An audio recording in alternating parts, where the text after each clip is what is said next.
하나님 말씀 보겠습니다. 하나님 말씀은 창세기 25장 31절에서 34절입니다. 하나님 말씀은 창세기 25장 31절에서 34절 말씀까지입니다. 야곱이 이르되 형의 장자의 명분을 오늘 내게 팔라.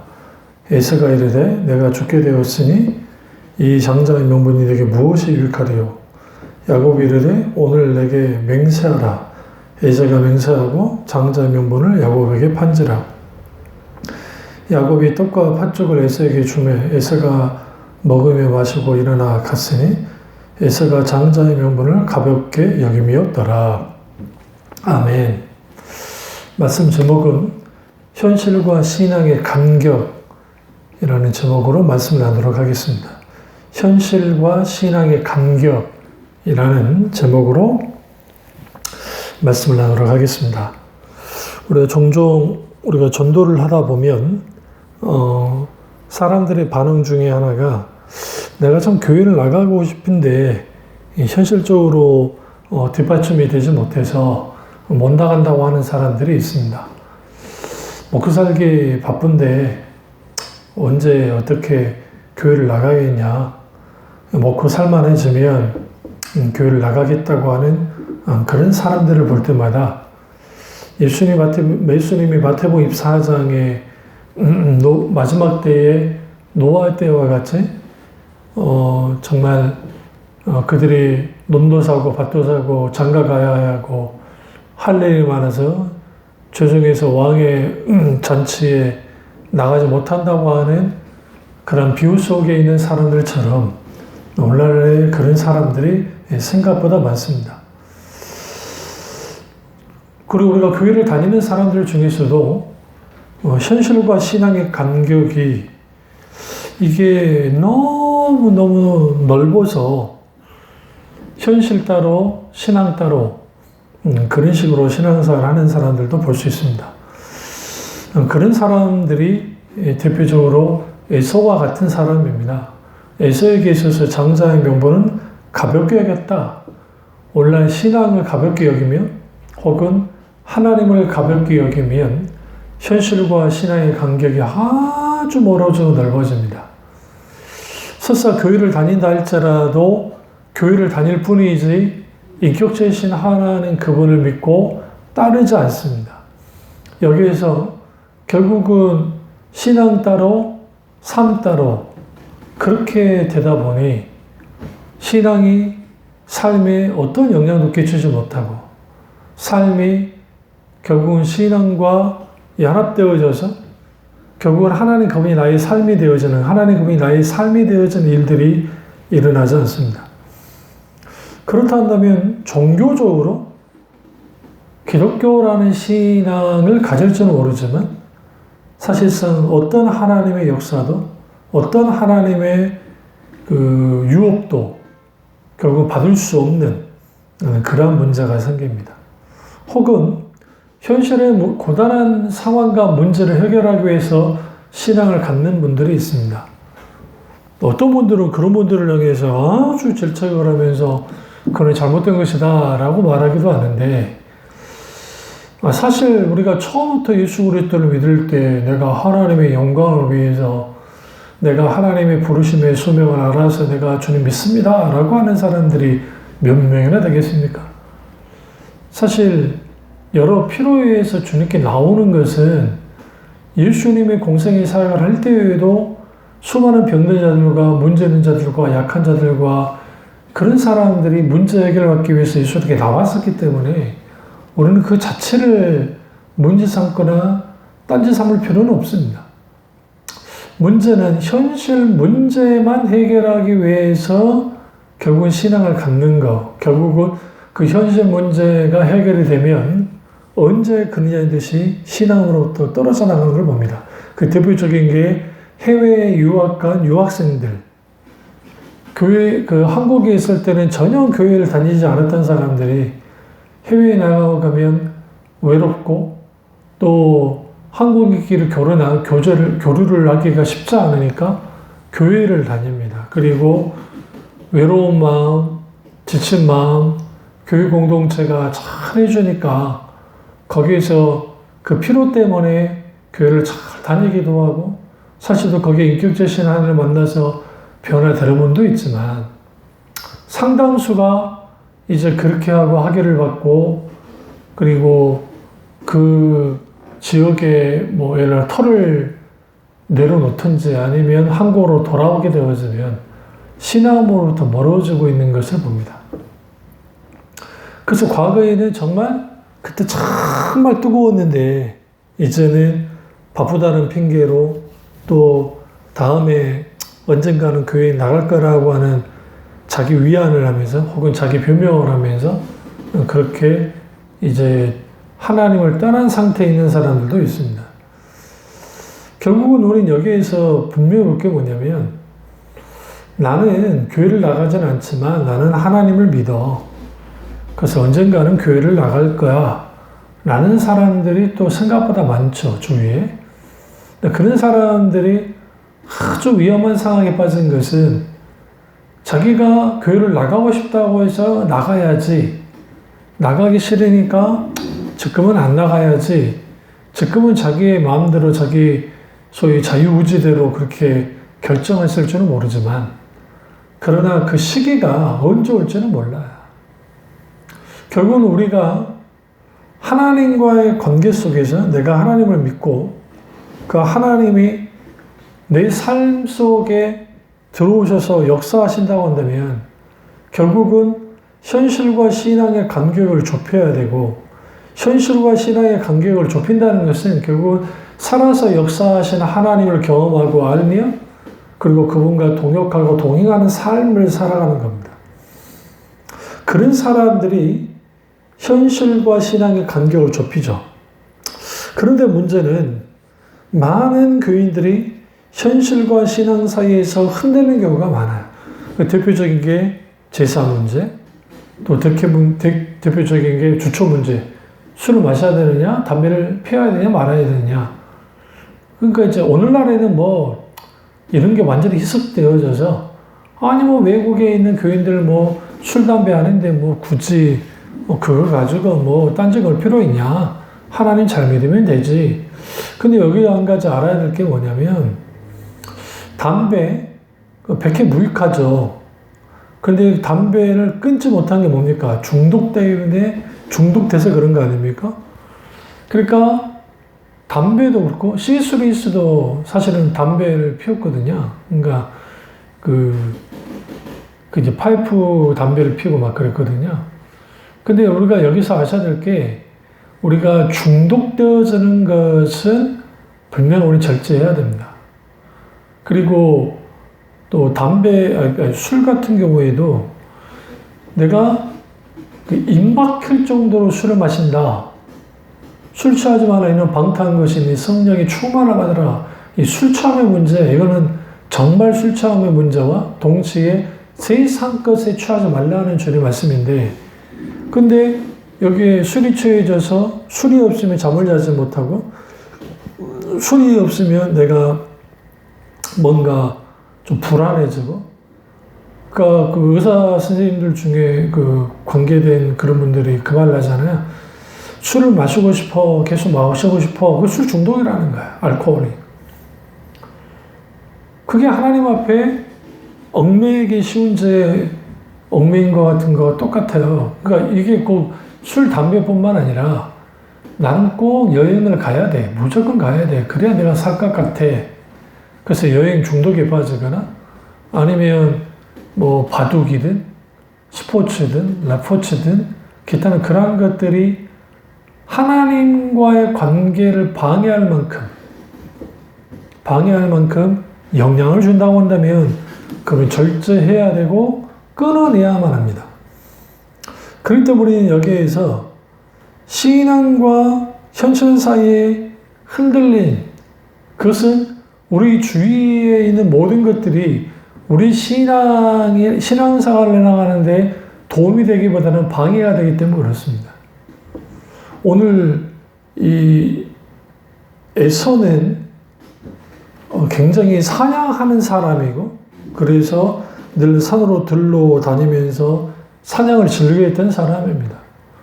사냥을 하고 돌아왔는데 배가 너무너무 고팠고 에서가 그거를 알고 일부러 팥죽이라고 하는데 사실은 이게 이스라엘에 팥이 있을까? 좀 생각해 봐야죠. 떡과 팥. 떡은 우리나라 것이고, 그러니까 빵하고, 그 다음에 이제 먹을 수 있는 이제 죽 같은 것을 만들어 놓은 것 같습니다. 그러니까 에서가 그걸 보고 너무너무 배가 고프니까 먹고 싶어서 먹으려 하니까 장자의 면보를 팔아라. 그래? 좀 가볍게 판 거죠. 그러니까 오늘날 주일 성수가 이런 지경에까지 빠져버렸어요. 그러니까 가볍게 여기는 거죠. 또 하나님을 섬기고 믿는 것이 이렇게 가벼운 게 되어버렸습니다. 그 이유는 뭐냐면 선포되는 말씀 가운데 솜사탕 같은 복음과 너무너무 가벼워진 하나님의 말씀, 그리고 설교 말씀, 그리고 거기에 따르게 되어서는 소위 기복주의, 그러니까 기도는 만사를 변화시킨다 라고 하는 명제는 정답이긴 한데 거기서 만사는 기도하면 모든 것이 다 이루어져 라고 하는 기도 만능주의 혹은 믿음 만능주의. 여기서 말하는 믿음은 또 성경에서 말하는 인격적인 하나님을 바탕으로 하는 믿음이 아니고 자기 신념 체계를 이제 바탕으로 하는 그런 그 믿음. 성경에서는 믿음이라 하지 않죠. 그냥 신념일 뿐이에요. 그걸 가지고 모든 걸 할 수 있다고 하는 그런 식의 어떠한 메시지들을 계속 듣다 보면 성도들의 신앙이 아주 가벼워집니다. 그래서 하나님이 나의 모든 것이 되는 것이 아니고 이제는 나에게 있어서 하나님은 내게 도움이 되는 정도의 분으로서 부분적으로 내게 도움이 되는 분, 내 전 인격을, 내 전 생애를 책임지는 분이 아니라 내게 도움을 주는 분 정도가 되면 되는 것이고 그분이 나를 천국에까지도 들어가게 해주신다 한다면 대초케 괜찮은 거예요. 그러다 보니 하나님 그분이 나의 삶에 뒷받침해 주는 분 정도로 신앙도 마찬가지예요. 내가 위급하고 힘들고 어려울 때 도와주고 위로해주고 힘을 주는 정도로서의 기독교가 되면 되는 것이지 내 전 생애와 내 전 인격과 내 가치관과 세계관까지 하나님의 말씀으로 바꾸라는 것, 이걸 내 전환이라는 표현을 쓰는데 전환하는 것에 대하여 거부감을 느끼는 사람들이 많습니다. 이걸 다시 말씀드리면 예수 그리스도 그분이 나의 주인이시고 나의 구원자시다라고 할 때에 많은 사람들이 예수님은 나의 구원자십니다 라는 것은 받아들여요. 그래서 주님은 나의 구원자심을 내가 믿습니다. 그런데 예수 그리스도 그분이 나의 로드로, 주인으로 혹은 왕으로 주님으로서 받아들이느냐, 그런 별개의 문제가 되어버렸다는 거예요. 이게 신앙과 현실 사이의 흔들림이에요, 그게. 그러니까 간격을 좁히지 못하는 이유가 그거예요. 마치 자석이 N극과 N극이 같이 맞닥뜨리며 서로 밀어내듯이 S극과 S극이 붙으면 밀어내듯이 그런 상황에, 그런 상태에 있는 사람들이 생각보다 많습니다. 왜? 이제 이런 사람들을 에서와 같은 사람이다 라고 하는 거죠. 그래서 이걸 한마디로 표현하면 경계선에 있는 외곽신앙 혹은 경계선 선상에 있는 신앙, 그러니까 경계선 선상에 있는 신앙을 갖고 있는 사람들은 절대로 현실과 신앙의 간격을 좁힐 수는 없어요. 물론 어렵고 힘든 일이 있어서 내가 주님께 더 그 경계선에 있다가 주님을 바짝 의지하고 바짝 붙들고 하나님 도와달라고, 하나님 역사해달라고 막 그렇게 해서 정말 하나님께 정말 그렇게 돌아선 듯하긴 하지만 그 문제가 해결이 되어지면 서서히 예전으로 돌아가는 그 이유는 단 한 번도 세계관과 가치관이 깨뜨려진 적이 없어요. 그리고 옛 자아가 깨뜨려진 적이 없기 때문에 예수 그리스도와 함께 십자가에 못 박혔다고 갈라디아서에서 사도 바울이 그토록 강조를 했음에도 불구하고 그리스도께 십자가 못 박혀진 우리여야 되는데 옛차 혹은 옛사람의 본성이 다시 꿈틀꿈틀 일어나서 하나님을 떠나는 경향성 속에서 주님께로부터 어느 정도 간격을 딱 가져버리는 거예요. 왜? 그래야 하나님의 간섭을 받지 않고, 그래야 내 마음대로 할 수 있고, 그래야 내가 큰 부담감 없이 신앙생활 할 수 있다라고 생각하기 때문에 그렇습니다. 그래서 오늘날의 교인들의 특징 중에, 현대 교인들의 특징 중에 하나가 첫째, 부담감을 정말 갖기를 싫어해요. 그래서 과거에는 개척교회나 작은 교회를 귀하게 섬겼어요. 왜? 그러면 하나님이 크게 복 주신다고 생각했기 때문에 그렇습니다. 그것도 이제 개복주의적인 거니까 문제가 있지만, 그럼에도 불구하고 그런 교인들의 그러한 그 헌신에 의해서 교회들이 또 많이 세워진 것은 사실입니다.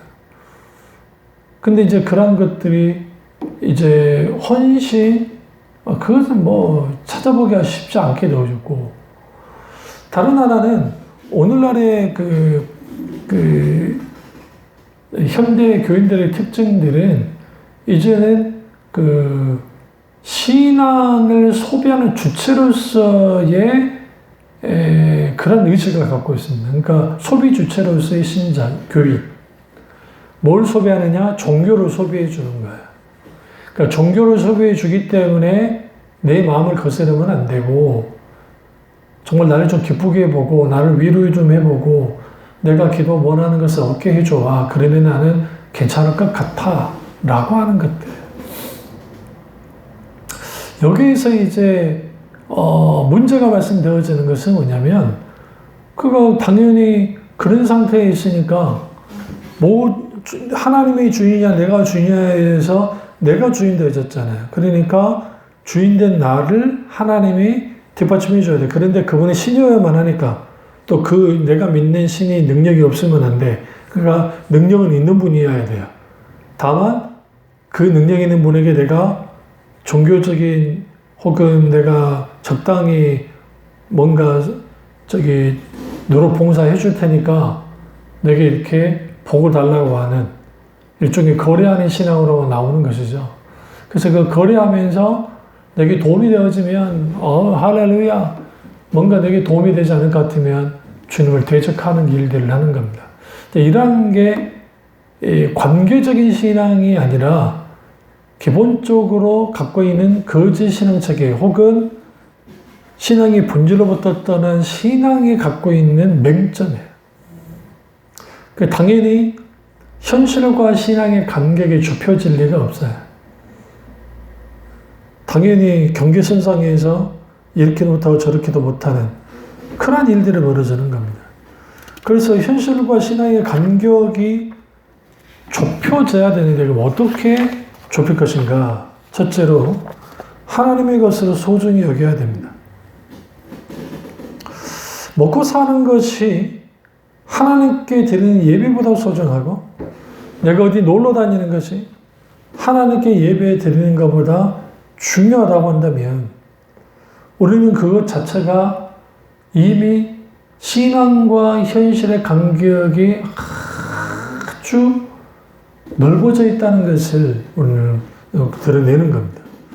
그러니까 하나님을 향한 현실과 하나님 나라에 대한 소망보다는 이 땅의 쾌락과 안락함, 이 땅에서의 문제 해결과 이 땅에서의 그런 것들을 소중히 여길 때 여기에서 결국은 사람들이 내가 믿는 하나님은 내가 지금 뭔가를 하고 있을 때 도움이 되어지고 내게 뭔가 내가 하고자 하는 일들의 문들을 열어주는 그런 도깨비 방망이 같은 하나님이셔야지 만약에 그걸 해주지 않는다고 한다면 하나님 그분은 내게 필요치 않는 거예요. 그러니까 우리는 여기에서 그러니까 하나님에 대한 관점이 하나님 그분이 내게 필요한 분으로서의 나이가 하나님이 필요한 분인가? 근데 그분이 절대적인 필요가 왜 구원을 위해서도 내가 영원한 하나님의 나라에서 삶을 위해서도 그좀 공통적인 건 한데 그러나 나의 필요를 채우는 분으로서의 필요한 분인가? 이는 좀 생각이 좀 뭔가 달라져요. 그렇다고 해서 우리의 필요를 주님이 채우지 않는 분이냐? 채워주시는 분이야. 하나님은 마땅히 우리의 필요를 아시기 때문에. 중요한 것은 뭐냐면 하나님 그분이 좋아서 그분을 사랑해서 그분의 것이 소중한 것과 그게 아니고 교리적으로 주일은 굉장히 중요한 것입니다. 뭐 11조도 굉장히 중요한 것입니다. 우리가 하나님 그분을 잘 섬겨야만 합니다. 알아요. 근데 그것이 자동적으로 소중해집니까? 그렇지 않습니다. 왜? 에서가 그냥 팥죽 하나에 장자의 명분을 팔 정도로 현저한 신앙의 가벼움을 갖고 있던 것처럼 오늘날 신앙생활하면서 우리가 믿고 있는 하나님 그리고 우리가 갖고 있는 기독 신앙이 이렇게까지 가벼워져 버리면 우리 좀 생각해 봐야 돼. 에서가 자신의 배고픔에 대하여 아주 엄살을 떱니다. 내가 이거 먹지 못하면 죽을 것 같아. 그리고 도대체 이 장자의 명분이 내게 무슨 유익이 있겠냐? 팥죽 한 그릇이 낫지. 이거예요. 그러니까 우리가 종종 신앙생활 하다 보면 내가 하나님을 믿어요. 내가 그냥 하나님 믿어봤자 뭐 내게 뭔가 이익된 게 뭐가 있지? 생각하면 좀 딱히 없는 것 같아요. 응? 내가 괜히 교회 다니나? 괜히 신앙생활 하는 건가? 근데 또 들어보면 이때까지 내가 또 여기에 신앙생활 하는 것이 또 아까워. 그러니까 교회를 나가지도 못하고 그렇다고 온전히 또 주님께 헌신하여 항복하여 들어오지도 못하는 애매모호한 상태에 있거든요. 그런 상태에서 신앙생활을 하니까 살아서 역사하는 하나님의 임재를 경험하지 못할 뿐만 아니라 인격적이신 하나님을 깊이 알고 살아가는 일들이 없는 거예요. 그러니까 현실적인 배고픔, 현실적인 문제, 현실적인 어려움, 현실적 그러한 것들이 우리가 굉장히 과대 포장되는 것처럼 굉장히 커요. 에서에게는 정말 죽을 것 같은 것이었어요. 그러나 하나님의 관점에는 객관적인 관점에서는 그렇다고 죽지는 않거든요. 그러면 여기서 문제가 뭐가 생기냐면 영적인 우선순위가 뒤바뀌어져요. 엉망이 되는 거예요. 그러니까 우리가 우선순위를 정할 때 이거야.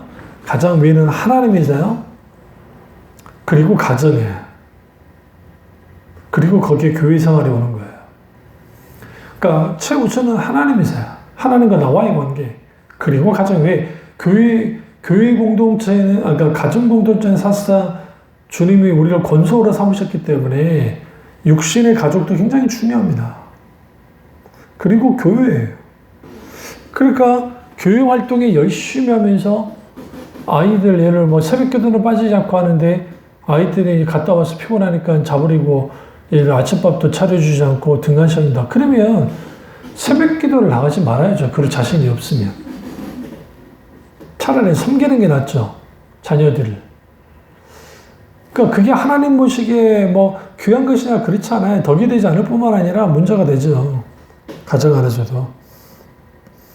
그래서 하나님께 최우선으로 한다고 말로는 하는데 막상 삶을 들여다보면 에서처럼 무엇을 먹을까, 무엇을 마실까, 무엇을 입을까가 더 중요한 거야. 현실이 더 중요한 거야.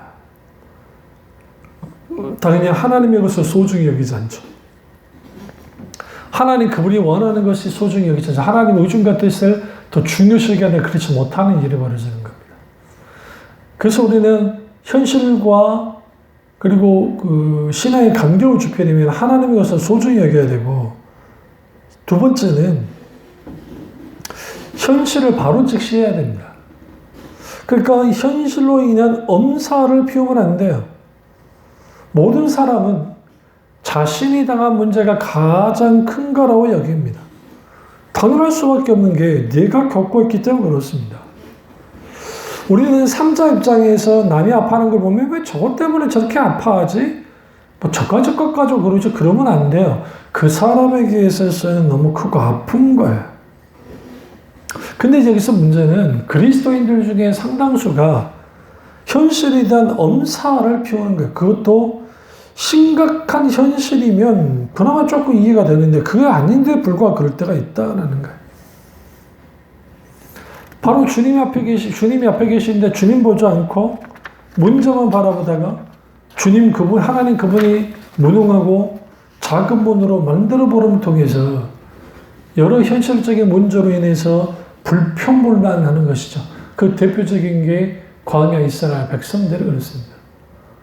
홍해를 가르신 분인데 물이 없어서 그들이 주님께 불평불만하고 구름기둥과 불기둥으로 그들을 인도하셨고 반석에서 물을 내는 분에도 불구하고 계속 물이 없으면 아우성치고 먹을 것이 없으니까 만나를 내는 분인데 이전에 질렸다고 고기 먹고 싶다고 떼를 쓰는 현실의 문제, 엄살을 계속 표현.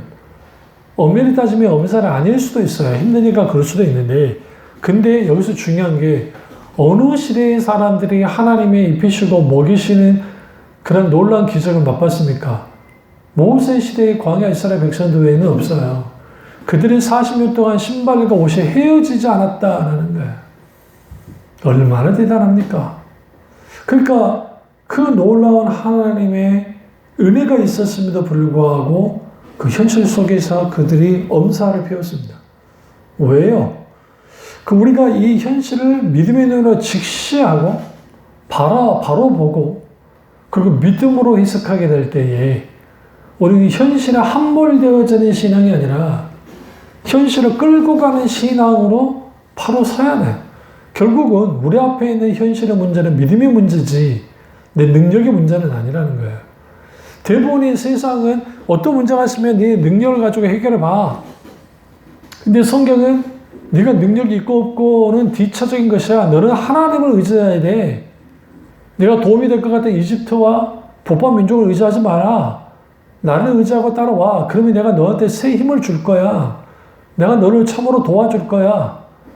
내가 도우는 하나님으로서 엘리에셀의 하나님으로서 너를 도와준다니까 라고 그토록 주님 말씀에도 불구하고 그 도우시는 하나님으로부터 멀어져 버리는 것이죠. 그분을 더 의지하지 않지. 빨리 내 앞에 눈앞에 보이는 팥죽 한 그릇이 빵이 보이는 거야. 그러니까 그것에 대해서 아주 집중하고 기도를 하더라도 하나님 그 문제 해결해 주셔야 합니다. 역사해 주셔서 그나마 이렇게 기도라도 하는 분들은 괜찮아요. 그게 아니고 동문서주 어떻게든 인간적인 수단과 방법을 가리지 않고 해서 그 문제를 해결해 내려보는 것이죠. 정작 문제 해결자 되신 주님을 보지 못하는.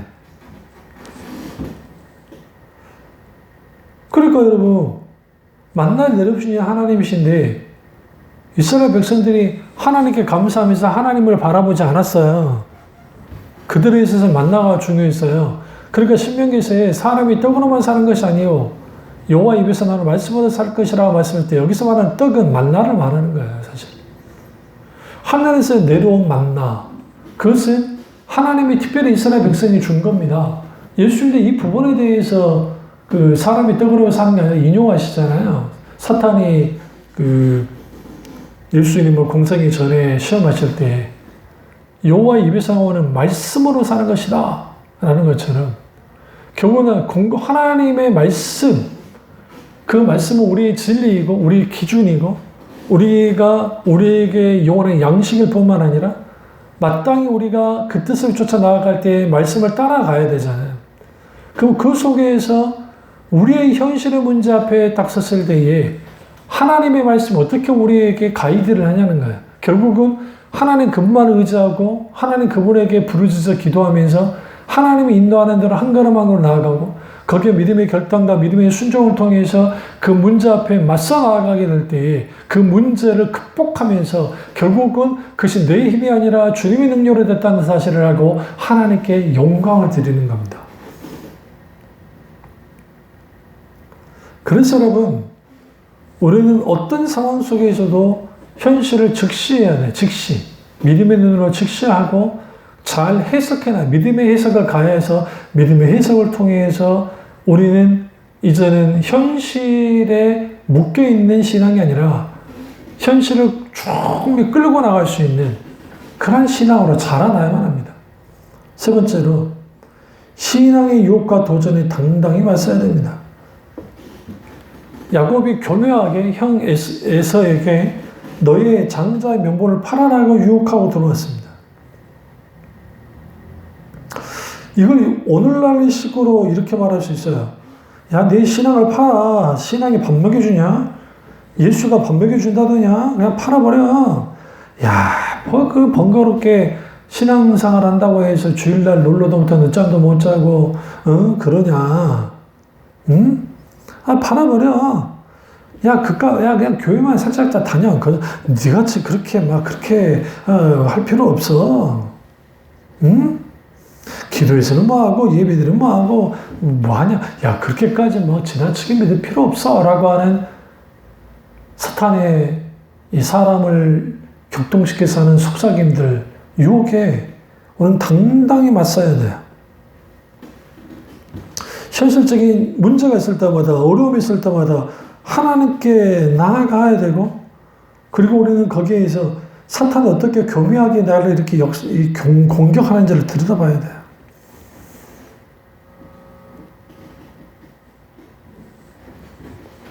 결국 우리 현실이 힘들고 어려워도 끝까지 신앙을 지키고 하나님 그분을 섬기는 것들, 그 하나님 그분을 높이는 거 충만하지 않죠. 그게 순교자들이 그런 거 아닙니까? 그런데 오늘 야곱이 장자의 명분을 팔아 후다닥 쉽게 팔아버리는 거예요. 야, 너 신앙 양심 팔아.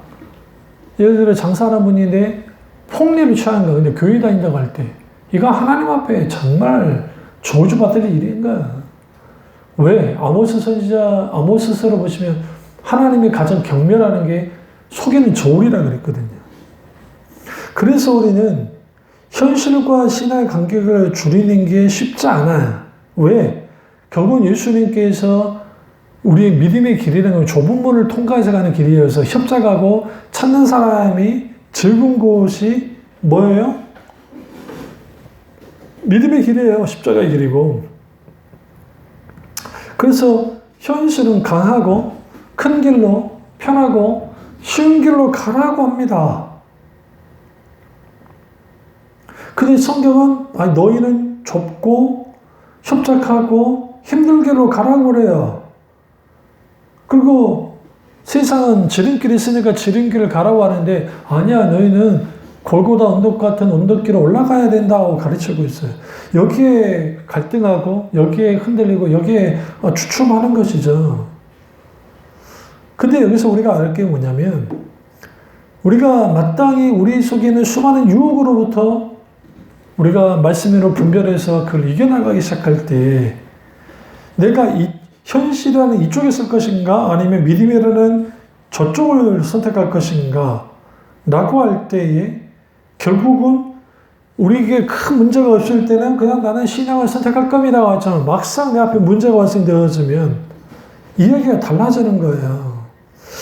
머리로는 내가 하나님을 선택하고 믿음으로 나아간다고 알지만 그러나 내 지금 마음이나 이런 생각이나 이런 것들, 그러니까 나의 삶의 상황과 현실의 문제가 거기에 나를 더 믿음 없는 자로서 그렇게 움직이게 만드는 거예요.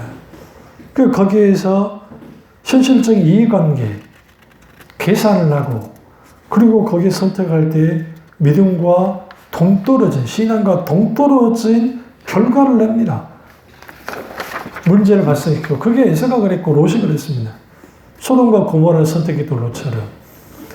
그래서 우리는 항상 하나님을 믿는데 내가 아무리 신앙생활을 오래 했다 할지라도 자동적으로 내 신앙이 자라고 현실의 고단함에 지친 것이 벗어나는 것이 아니라 우리가 하나님의 은혜 아래에서 하루하루 살아가기 시작할 때 여기서 우리는 분명히 알게 되어지는 거야. 진리는 어떤 타협도, 어떤 공조도, 어떤 주저함도, 어떤 미련도 없습니다. 그리고 진리를 바탕으로 한 신앙이 그런 색깔을 가져요. 그런 성격을 가져요. 그렇다고 경직되어지고 배타적인 신앙을 가져라는 말이 아니라 마땅히 진리 부분이 아닌 부분에 대해서는 우리는 사도 바울처럼 상황화에 거기에 같이 맞춰서 덕이 되는 선에서 맞춰서 가는 것은 귀하고도 귀하고 귀합니다. 현실과 신앙, 믿음과 생활, 교회와 직장, 교회와 가정 사이에 갈등하거나 대립할 때 힘든 경우가 있죠. 근데 오늘날에는 이제 직장생활에 이렇게 흔들림이 없어요. 왜? 과거처럼 내가 하나님을 믿습니다라고 드러내지는 않으니까요. 역설적이게도 현실과 신앙에서 오는 갈등을 통해서 있게 되는 하나님이다 묵상, 하나님을 향한 갈망이 신자들에게 좋은 현상으로 나타날 수도 있지만 반대로 여기에서 자칫 잘못 신앙이 물러난가 신앙의 회의감과 신앙의 권태감에 빠져 심각한 문제에 빠지기도 해요. 그래서 우리가 여기에서 굉장히 주기스럽게 신앙과 내 현실과 신앙의 간격이 어떤 건지를 계속 들여다봐야 돼요. 그리고 우리는 여기에서 뭐 해야 되느냐. 자기 스스로를 속이는 것들 하지 말아야 돼. 하나님은 내 형편을 아시니까 이해해 주실 거야 라고 하는. 너무 쉽게 그런 생각을 하면 안 돼요. 철저하게 우리는 좌로나 우로나 치우치지 않게 말씀이 굳게 서야 되고 말씀이 가라면 가고 말씀이 멈추라면 멈추면 되는 거예요. 그래서 현실과 신앙을 따로 가면 안 되고 같이 가야 되고요. 그래서 우리 속에 있는 그 삶이 신앙과 함께 움직여질 때 거기에 놀라운 하나님의 주신 은혜가 있고 열매가 있습니다. 이 사실을 깨닫고 신앙의 현실이 많이 넓어지고 멀어져 버렸다면 좁히기 위해 하나님 그분을 찾으시고 정말 하나님 그분이 주시는 놀라운 은혜 가운데 하루하루 하나님 은혜를 누리며 믿음과 신앙의 간격을 좁히며 살아가는 저와 여러분 되시기를 주님으로 축원합니다. 기도하겠습니다. 사회에서 역사하신 우리와 함께 하시고 이 선포되는 말씀이 나아가서 우리 말씀 되기 원합니다. 신앙과 현실이 멀어지지 않고 좁혀져서 하나님을 깊이 누리며 살아가는 교회들 될 수 있도록 은혜 베풀어 주시옵소서. 예수님의 이름으로 기도드립니다. 아멘.